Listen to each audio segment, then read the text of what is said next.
Bonjour à toutes et à tous les amis, je suis Gilles Mansillon, je viens vous saluer aujourd'hui. C'est cette pleine lune en Lion, hein, c'est très puissant. Il y a vraiment la possibilité de grandes transformations. Faut rester humble, hein, parce que le Lion a tendance à vouloir être un peu exubérant. Il y a un alignement de planètes actuellement. Déjà, cette pleine lune, elle est en alignement avec l'étoile Régulus, qui est une étoile fixe. Donc c'est vraiment c'est un alignement très puissant. Il y a Saturne qui est juste entre les deux, qui est derrière la Lune. Il y a un alignement de 7 planètes actuellement qui ouvre vraiment un portail très important. Bon, ceux qui ratent le portail, c'est pas grave, hein, en mai 2161, il y aura ce même alignement de planètes, hein. Donc bon, si on rate ce portail, on pourra toujours le rattraper en 2161. Donc, je vais discuter de quelques idées. Je vous remercie si vous êtes nouveau de vous abonner. Je vous remercie pour votre soutien et votre soutien à la chaîne. La carte de la journée, c'est l'heure de la sieste, c'est le repos. On doit se reposer, se relaxer, se détendre. On doit se recharger. On doit essayer de recharger nos batteries et comprendre que l'imagination, c'est la clé. C'est la clé de l'ascension. Il faut imaginer les choses avant de pouvoir les atteindre. Tout ce que l'on croit devient réel. L'univers soutient toutes les croyances. Donc il faut pouvoir croire les choses avant de pouvoir les manifester. Et dès dès qu'on les imagine, ça devient réel en réalité, que ce soit matériel pour les choses matérielles ou spirituelles. Et tout ce qui se trouve entre les deux. Donc c'est vraiment important de partager notre amour, partager notre lumière, euh, parce que c'est vraiment ce qui nous fait du bien. Quand on partage une information qui est lumineuse, ça fait du bien. Quand on se donne la lumière à soi-même, quand on connecte avec la lumière, on se sent bien. Quand on se donne de l'amour à soi-même, on fait des choses bonne pour soi-même, où on partage des fréquences de bonté, d'amour avec soi-même ou avec les autres. C'est vraiment c'est ce qui fait du bien. Donc c'est ce qu'on est en train de cultiver. Il faut vraiment abandonner la peur, hein. Juste être, le simple fait d'être dans notre vibration, ça suffit. Des fois, il est important de communiquer, mais rien que le fait d'être, ça transforme le monde. Quand on est dans notre alignement, dans notre pouvoir, hein. C'est important de retrouver son pouvoir dans l'ascension. On n'est pas d'être passif, hein. Et parce que les dimensions, les vibrations des fréquences supérieures sont de plus en plus accessibles. Donc c'est bien de pouvoir se poser avant de réagir aux choses. C'est quelque chose qu'on apprend à faire, hein. Et on reçoit les signaux des choses qui arrivent, des énergies qui arrivent. Donc on est tous guidés pour nous enseigner, pour nous montrer les choses qui arrivent, pour nous aider à nous préparer. Et donc, et ce que l'on recherche, c'est donner du pouvoir aux autres. C'est pas dans l'ancien temps, il y a beaucoup de gens encore qui sont un peu du côté sombre, qui cherchent à prendre le pouvoir sur la vie, sur l'extérieur, alors qu'on cherche le pouvoir sur soi-même pour donner du pouvoir, rendre le pouvoir à tous les gens que l'on rencontre le plus possible, leur donner de la confiance en eux pour retrouver cette connexion. Je vais parler un petit peu des connexions d'âme. Les connexions d'âme, ça peut être très étrange, hein. C'est des connexions profondes. C'est pas quelque chose qu'on peut créer mentalement. On peut pas inventer une connexion d'âme. C'est des choses qui nous relient à travers l'éternité. Et donc, quand on est centré sur le cœur, on les ressent beaucoup plus que des fois on peut sentir une connexion d'âme avec quelqu'un qui est complètement dans son mental et qui va pas ressentir la connexion parce que la connexion elle est vraiment dans le cœur. Enfin ça fait partie du procédé parce que c'est juste de reconnaître quelqu'un inconsciemment, pas forcément, on n'a pas forcément la mémoire de toutes nos vies, de nos incarnations passées, mais quand on rencontre des gens qu'on connaît très très très bien, qu'on a connus pendant de nombreuses vies passées, ça peut être au niveau amical, ça peut être au niveau familial, ça peut être au niveau sentimental. Et des fois, des connexions, on peut avoir des connexions d'âme, des relations d'âme profondes, qui restent dormantes pendant très longtemps, et tout d'un coup, ça se réactive à cause d'une mémoire. Et, mais ça vient d'un endroit beaucoup plus puissant que juste l'esprit mental de l'ego, hein. Idéalement, quand on se reconnaît en tant que, c'est qu'on reconnaît ces connexions d'âme, ça apporte énormément de bien-être. Et c'est ce qu'on recherche, c'est retrouver toute notre tribu. Et donc, mais enfin, ouais, parce qu'on a besoin de trouver des résolutions dans cette vie, hein. C'est donc sur toutes nos relations d'âme. Le truc, c'est quand la chose est que quand on connecte avec quelqu'un avec qui on a des connexions profondes, cette personne va pousser tous nos boutons, toutes toutes nos parts d'ombre, toutes nos faiblesses, toutes nos peurs vont ressortir beaucoup plus puissamment. Donc dans tous les cas, c'est des catalyseurs pour notre évolution. Et, euh, oui, parce que bon, des fois, ça peut être tellement puissant que on peut passer à côté d'opportunités parce on se sent un peu débordé. Moi, ça m'est arrivé, mon premier retour de Saturne, rencontrer quelqu'un avec qui j'ai énormément de connexions. La relation n'a pas marché entre nous, mais ça a éveillé des dizaines de vies passées, des centaines des centaines, des dizaines de vies passées qu'on avait eues ensemble, et donc c'était quand même un énorme catalyseur pour mon évolution. Et enfin bon, on peut demander des relations légères hein, aussi, hein, parce qu'il y a les relations intenses et les relations légères. On peut demander des relations légères, qui sont peut-être un peu moins intenses, mais qui sont plus faciles à vivre. Il faut être clair dans ce que l'on demande à l'univers. Parce que toutes les énergies qui sont karmiques doivent être équilibrées pour qu'on puisse être libre, hein, qu'on puisse se libérer.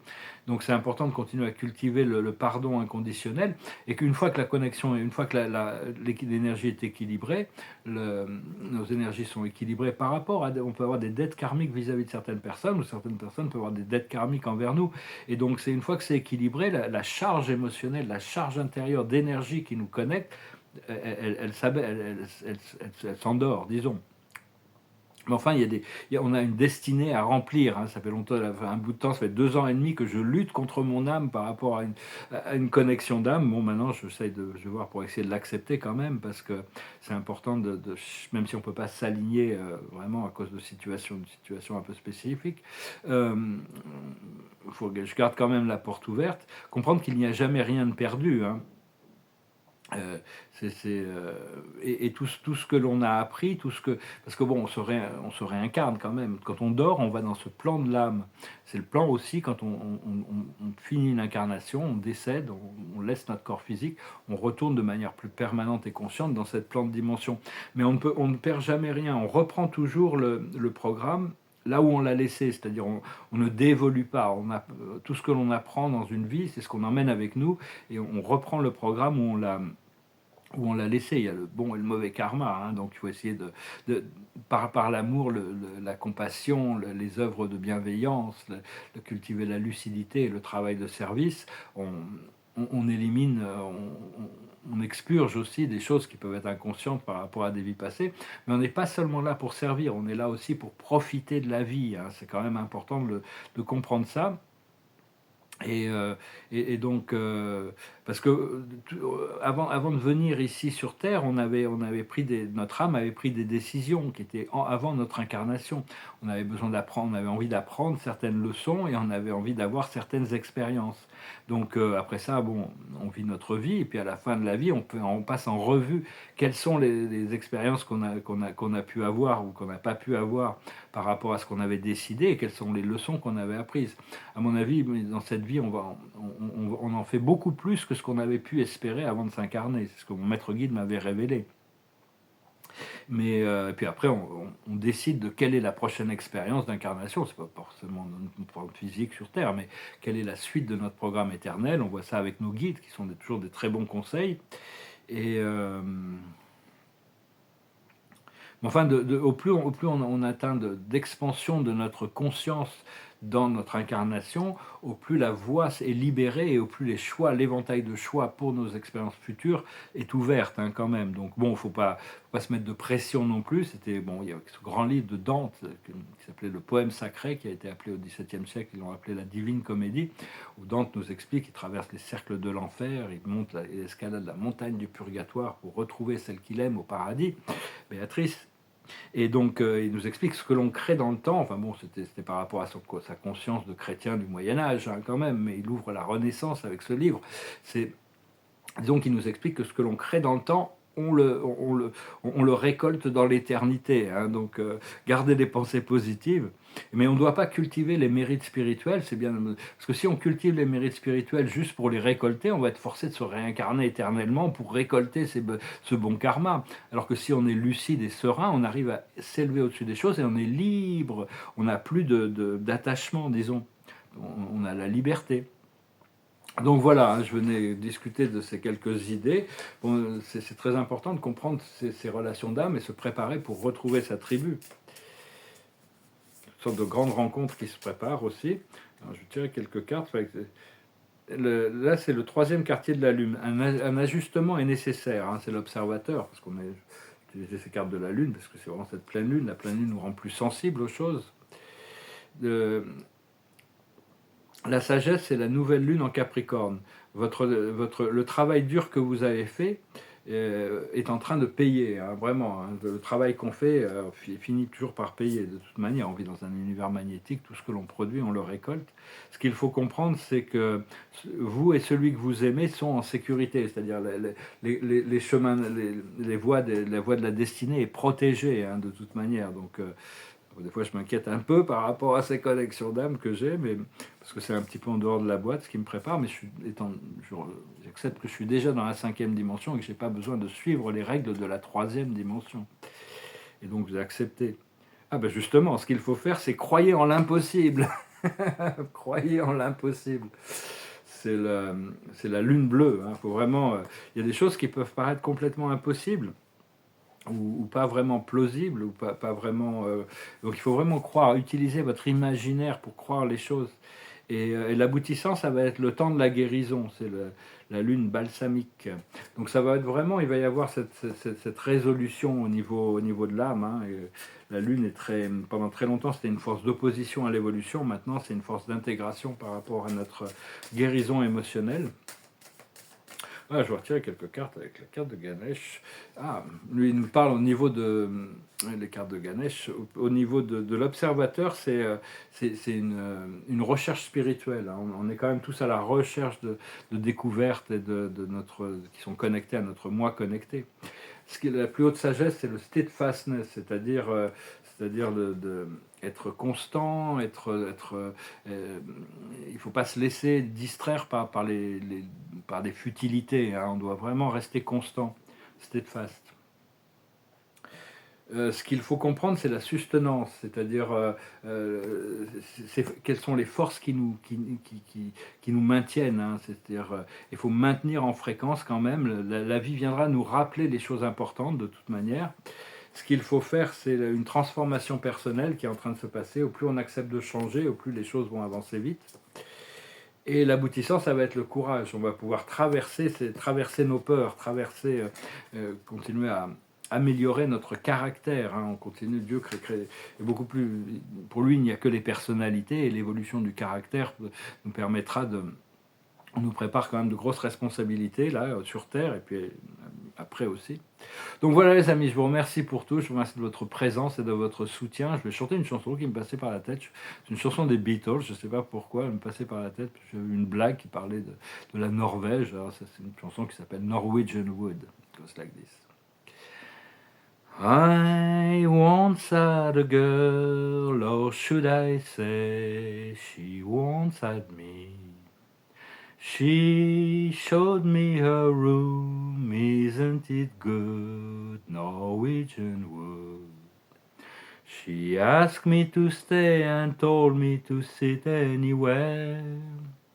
So I looked around and noticed there wasn't a chair. I sat on the rug, biding my time, drinking a wine.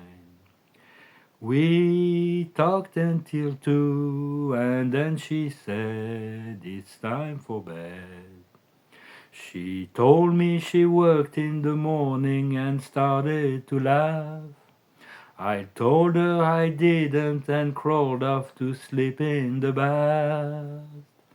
And when I awoke, I was alone, this bird had flown. So I lit up a fire, isn't it good, Norwegian wood. Une chanson des années 60, je vais retirer quelques cartes. Oui, des fois, c'est très l'âme, le cœur a ses raisons que la raison ne saurait connaître. C'était Blaise Pascal qui savait ça déjà, qui nous a révélé ça au XVIIe siècle. L'observateur de la journée, c'est le delight, c'est l'émerveillement. Hein. C'est vraiment merveilleux ce qui arrive, hein, parce que enfin, l'âme nous propose, l'âme et l'esprit, hein, plus on peut se brancher sur ces fréquences spirituelles qui sont de plus en plus disponibles, au plus elles sont coordonnées avec une vie paradisiaque ici-bas. Hein. La plus haute sagesse, c'est la vérité. On doit s'aligner vers la vérité, une vérité profonde, une vérité personnelle, déjà, plus une vérité unifiée, bien sûr. Ce qu'il faut comprendre, c'est les aventures. On va se préparer pour une vie avec plein d'aventures, plein de choses extraordinaires. Ce qu'il faut faire, c'est openness, c'est rester ouvert, hein, ouvert d'esprit, et le cœur ouvert, et l'esprit ouvert. Et l'aboutissant, c'est une transformation. Tout est en train de se transformer. On va passer un portail, là, bientôt, la vie va changer au niveau matériel, et après, il y a une énorme transformation qui va durer pendant très longtemps avec les projets qu'on va avoir. Les projets vont nous transformer, mais enfin, on a besoin de certaines transformations pour arriver à chaque étape, pour arriver à chaque plateau. Hein. Voilà les amis, j'espère que ce message aura été intéressant pour vous. Je vous salue, je vous remercie pour tout. Je vous dis à bientôt. Namaste.